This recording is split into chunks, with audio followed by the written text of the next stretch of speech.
All right, so here is our next lesson in the functions unit. Okay, lesson 2. It's on characteristics of graphs. A few of these we have actually talked about already. It's just reemphasizing that anytime we're describing a graph, we want to look at these key features that are listed here. Domain and range, which we've done some practice on and should be familiar with it. X and Y intercepts, intervals of increasing, decreasing, and constant, intervals of positive and negative, relative max, and min. Okay, so domain and range in a continuous graph, to determine the domain, you should focus on looking left to right. So no matter what, anytime we're looking at the domain, because the domain is our x values, okay, we are looking at the graph from left to right. In a continuous graph, to determine the range, we go from bottom to top, and that's our y values.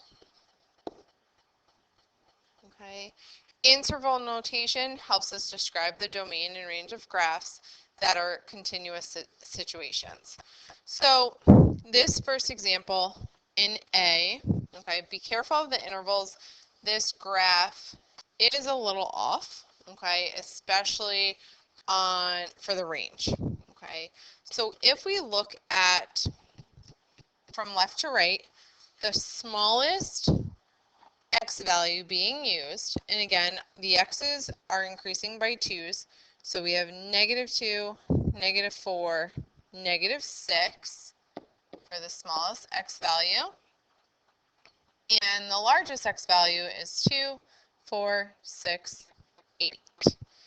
Okay, now we have to determine if it's parentheses and or brackets. Okay, we have an open circle at -6, so we have a parenthesis, and then a closed circle at 8, so therefore we have a bracket.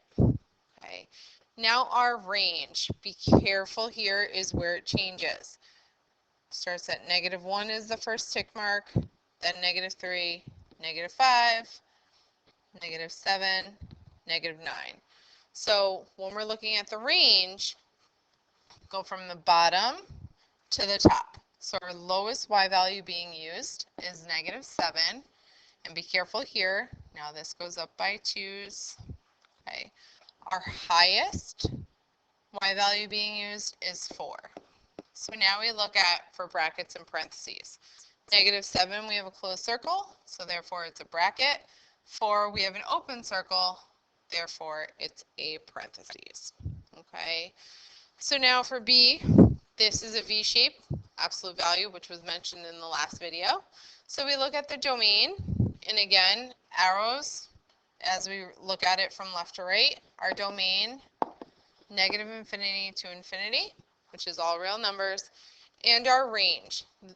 The arrows are heading down. So if we look at this from bottom to top, we are heading from -infinity to the highest y value being used is -2 with a bracket. Okay.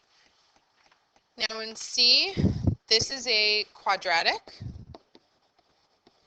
okay, which you guys have seen in Algebra 1.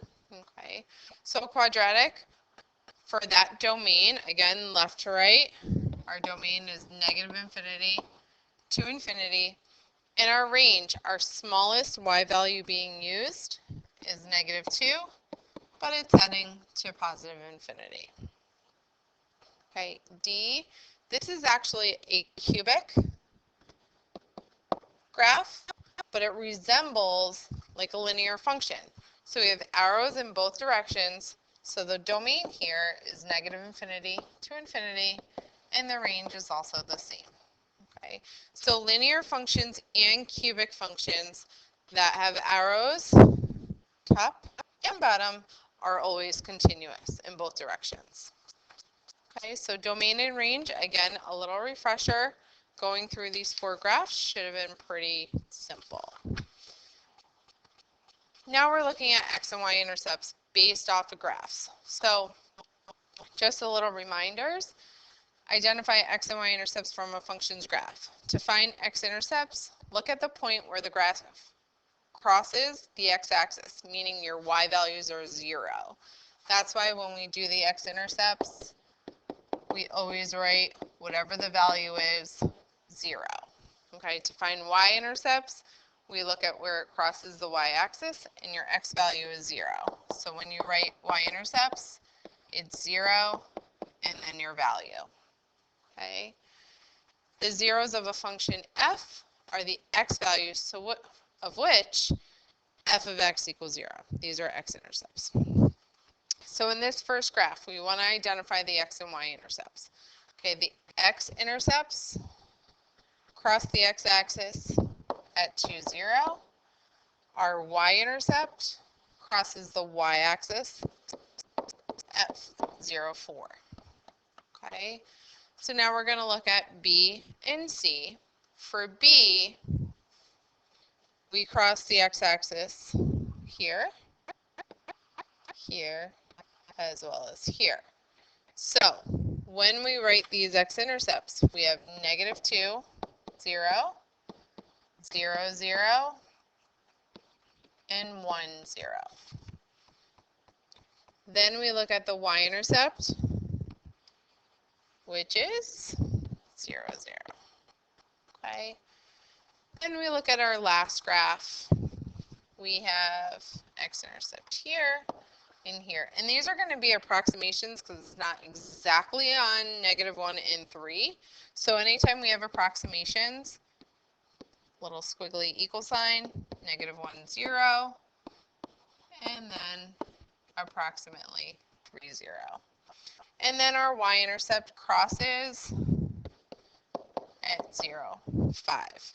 So far, domain and range and x and y-intercepts should have been a refresher. Okay, what is coming next is intervals of increasing, decreasing, and constant. Anytime you are talking about increasing, decreasing, constant, you will always look for, or write it, I should say, using parentheses. Always. Okay? Always use parentheses when you're describing intervals of increasing, decreasing, and constant. Okay? So increasing, we always read the graph again, left to right. So increasing, you're going up. Okay? Decreasing, the graph is going down. Again, reading it left to right always. Constant is straight across. Okay? So we're going to use those same colors, or you could choose 3 different colors to describe increasing, decreasing, and constant. Anytime increasing or decreasing happens more than once, we use the U, which is union. So it groups together the intervals. So let's try an example. Okay, first we're going to use the colors, and then we'll go back to do the intervals. Okay, so reading it left to right, what is happening first? This graph is increasing from there to there. Is it increasing again?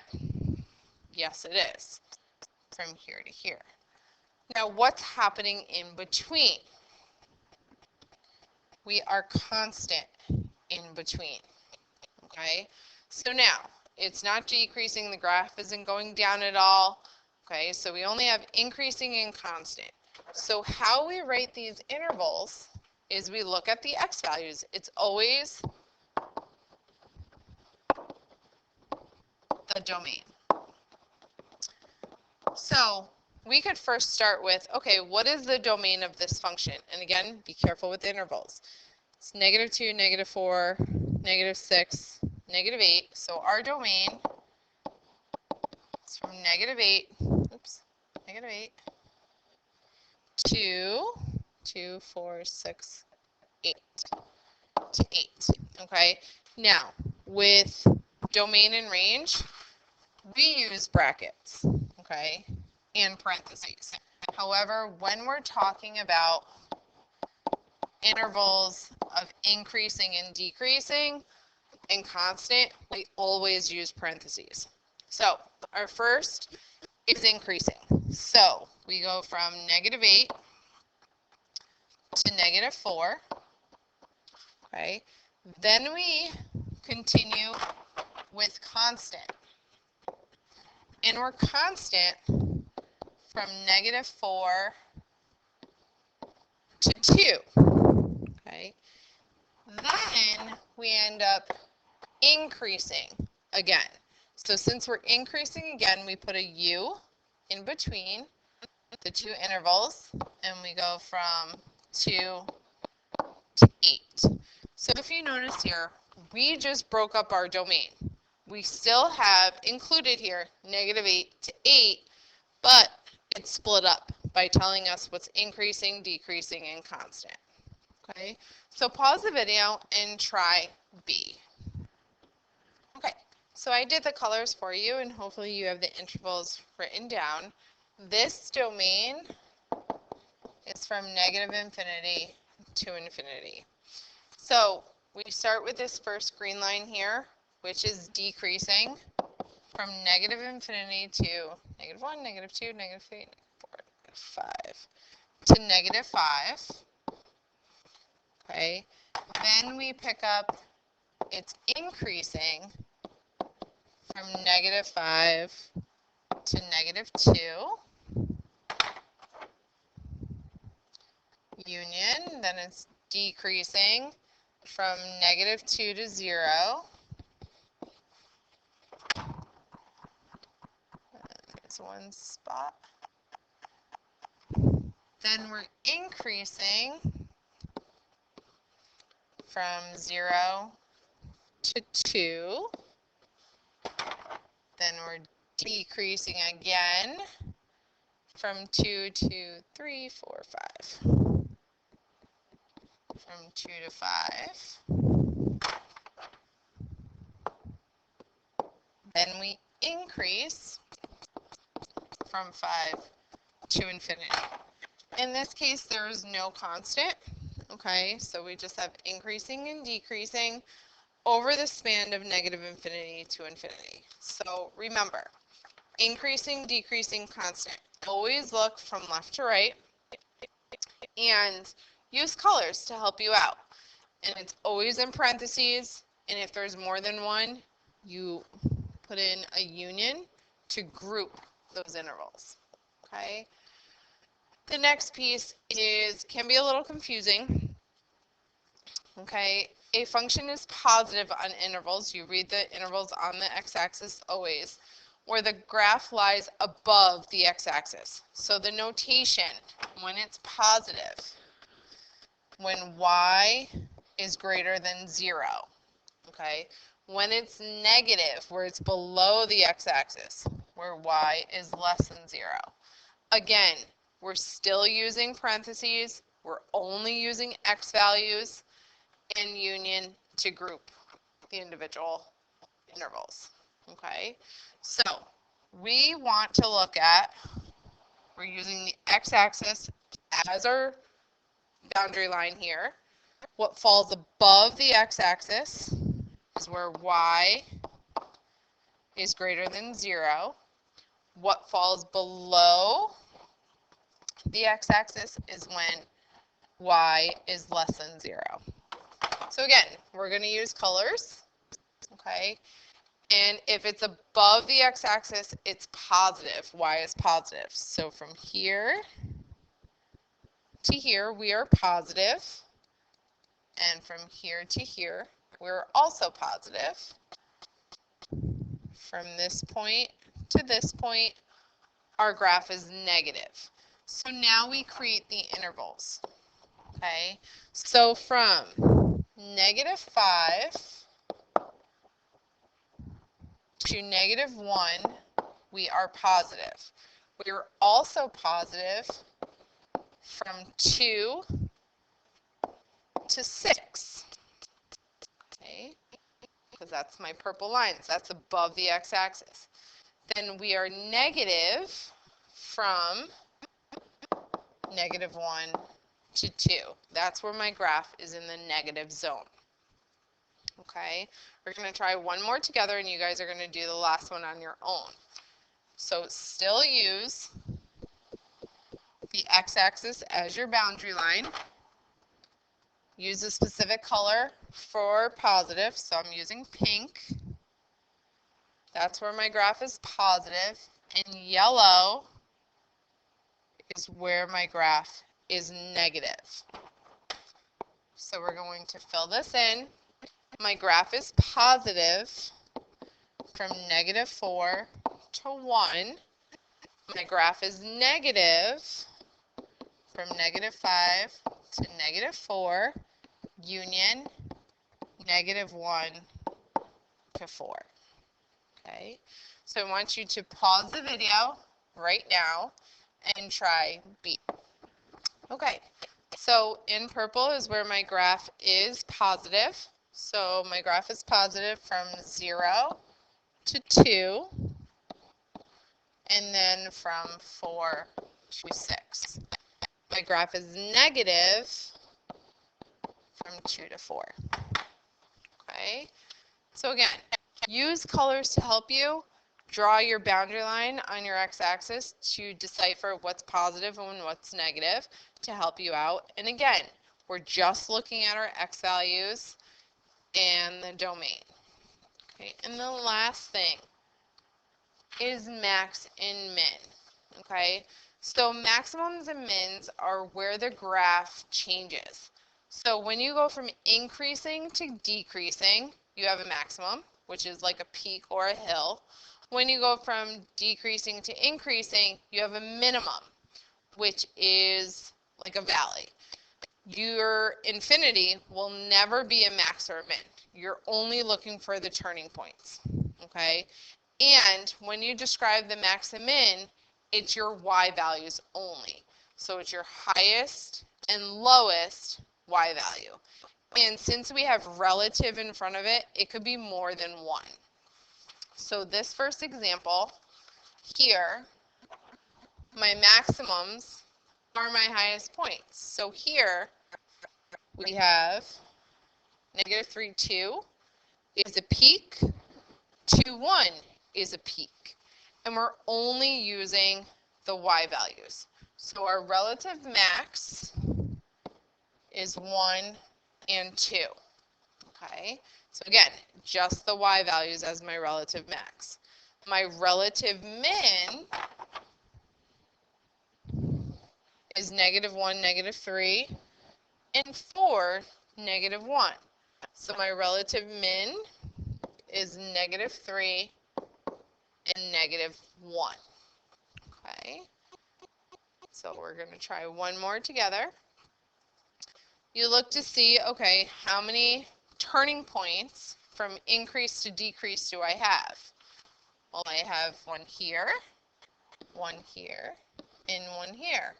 And again, you're just using the y values. If the y values repeat, you only have to list it once. So for my maximums, I look at the y-axis here. I have a maximum relative max at 1 and 3. Then I look at another turning point from decrease to increase. We have one here, and we have one here. So the lowest y value I have is -2, and the next one is 0. So pause the video right now and try B. Okay, for the last two graphs, we have a relative max. There's none in B, and your minimum is -2. For C, your relative max is 2, and it happens twice, but you only have to list it once. And our minimum is -5 and 0. So those are the characteristics of graphs, okay? You first want to explain or display, identify the domain and range, then find the x and y intercepts, then the intervals, which are your x values, and you use parentheses only, of increasing, decreasing, and constant. Then you use intervals again to describe where the graph is positive, which is above the x-axis, where the graph is negative, which is below the x-axis. Then finally, the relative max and min. Okay, so that was lesson 2 in the functions unit. You will have practice on this as well. Any questions? if they see me.